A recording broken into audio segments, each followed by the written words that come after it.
Today, on Guess What I Found Out, we are going to talk about the tiny ancient stranger living rent-free inside your skull, quietly judging everyone you have ever found attractive. Think about the last time someone caught your eye. You did not sit down with a spreadsheet. You did not weigh the pros and cons. You just felt it instantly before your conscious brain even got a vote. Most people call that chemistry and shrug, like it is some unsolvable cosmic mystery. But chemistry is just the polite word for a program that has been running for around 300,000 years, and you never once clicked agree on the terms and conditions. I call that program the Stone Age wingman. He is old, he is stubborn, and he has very strong opinions about your love life that he absolutely refuses to explain. And today we are dragging him out into the light. Here is the part nobody tells you. Your oldest ancestors, the ones out on the African savannah, did not date. They were born into tiny bands of maybe 30 to 150 people, and they grew up surrounded by the same faces their entire lives. So mating was less swipe right and more look around the only room you have ever known and quietly make a choice. But even in that tiny room, the Stone Age wingman was busy running the numbers. If you are enjoying having your romantic instincts publicly exposed like this, do me a favor and follow the channel, because we do exactly this every single week. In 1972, a biologist named Robert Trivers wrote down the rule the wingman lives by, and well, it is brutally simple. In any species, whichever sex has more to lose from a bad mating decision becomes the choosier one. Now, just think about that math for our ancestors. For an ancient woman, one reproductive mistake meant 9 months of pregnancy plus years of feeding a child, all in a world that was honestly actively trying to eat both of them. For a man, the minimum biological cost was, well, just an afternoon. That gap, that wildly unequal bill, is the crack everything else leaks out of. The sex with more to lose got picky. The sex with less to lose got competitive. And, you know, nature spent hundreds of thousands of years sharpening both edges. But here is where it gets strange, because we are not actually the species you would guess. Look at gorillas. One enormous male, a harem of females, and a silverback who is nearly twice the size of his mates. That size gap is not decoration. It is basically a fossil record of violence, of males physically brawling for control, with evolution handing the trophy to the giants. So here is the test. If humans had that kind of brutal harem past, human men would be absolutely massive compared to women. Instead, men are only about 15% heavier on average. Bigger, sure, but nowhere near gorilla territory. That modest number is practically a confession. Our ancestors were not strict harem keepers, and they were not perfectly faithful swans either. We landed in the awkward middle, leaning mildly toward many partners, then drifting toward pair bonding whenever survival demanded it. And that drift toward settling down looks relatively recent, not some ancient gift baked in from day one. Monogamy, the version you picture in your head, was simply not how the oldest chapters of humanity were written. It was something our species slowly walked toward over a very long time. So, what was the wingman actually screening for? Well, an evolutionary psychologist named David Buss ran the largest study of mate preferences ever attempted. Over 10,000 people across 37 cultures on 6 continents, from China to Zambia to Finland. He asked one wonderfully boring question: what do you want in a partner? The results were honestly a bit spooky, not because cultures disagreed, but because they agreed.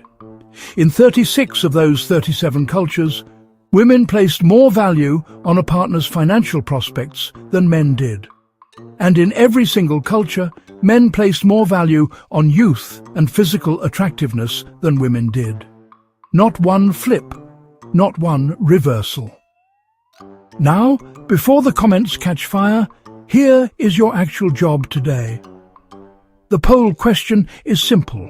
Are these ancient preferences something we should accept as natural, or something we should consciously push back against as outdated baggage? Drop your answer down in the comments and, tell me exactly why you landed where you did.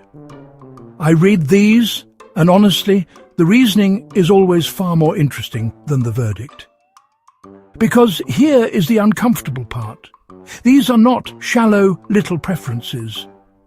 To the Stone Age wingman, a partner's resources meant a child that actually survived the winter, and youth and health were simply readable signals of fertility.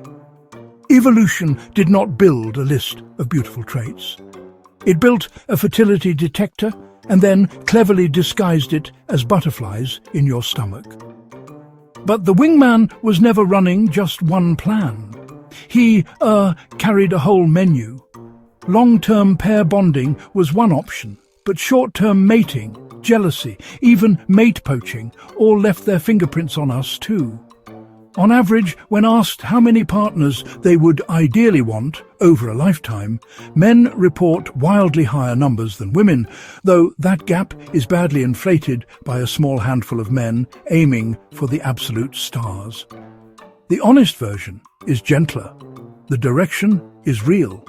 The cartoonish size of it is not. And this next bit is the turn that genuinely surprised me. For years, scientists were convinced that women's attraction secretly shifted during ovulation, swinging toward more masculine faces, as if a hidden fertility app quietly updated their taste each month. It was a famous tidy idea. Then larger, far more careful studies went hunting for it, and mostly came back empty-handed.